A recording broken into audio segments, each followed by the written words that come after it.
Assalamualaikum warahmatullahi wabarakatuh. Perkenalkan, nama saya Muhammad Rizky dari PGMI 3C. Saya akan menjelaskan tentang materi pendidikan membebaskan, pendidikan memanusiakan. Yang pertama, perlu kita ketahui dahulu apa itu pengertian pendidikan.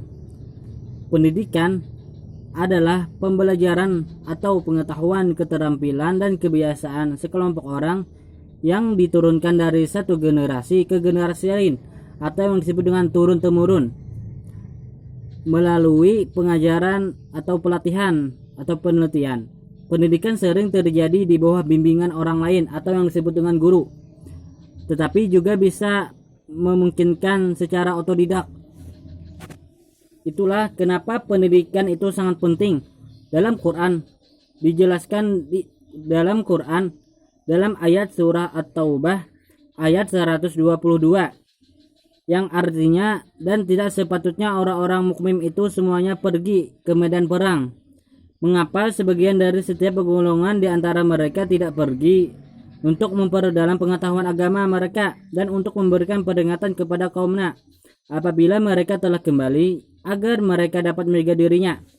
Dalam ayat ini ditafsirkan ilmu itu sangat penting karena orang yang berilmu memiliki kedudukan yang tinggi di sisi Allah. Ya, materi yang selanjutnya, pendidikan membebaskan. Sejatinya setiap manusia diciptakan oleh Tuhan telah dianugerahi sebuah kebebasan, atau bisa disebut juga dengan hak asasi manusia. Demikian antara manusia yang satu dengan manusia yang lain. Sama sekali tidak dibenarkan untuk saling mengekang atau menindas. Disinilah sesungguhnya penting bagi setiap manusia yang terlibat dalam proses pendidikan untuk menyadari bahwa tujuan utama dari pendidikan adalah membebaskan.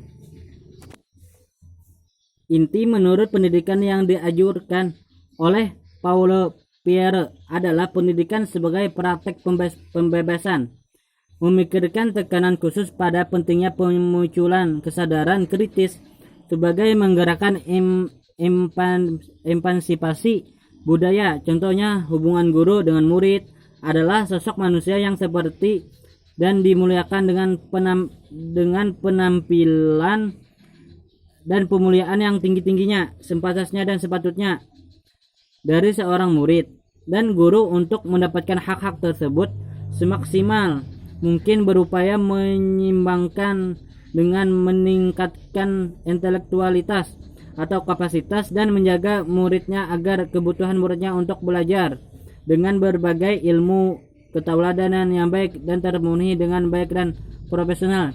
Jadi guru itu tidak hanya untuk mengajar, tapi juga mendidik karakter seorang murid.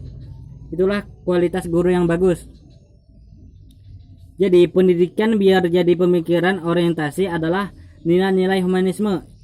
Jadi bagaimana cara manusia jadi manusia atau posisikan manusia dengan sesuai kemuliaannya. Yang selanjutnya, pendidikan kemanusiaan. Pengertian pendidikan memanusiakan. Pendidikan yang memanusiakan manusia adalah pendidikan yang berorientasi pada kemanusiaan dengan model pendidikan yang mengembangkan ruang bagi pengembang dimensi kemanusiaan ke arah perwujudan tertinggi dari pengembangan tiap dimensi ruang kebebasan dan ruang refleks pribadi atau kelompok.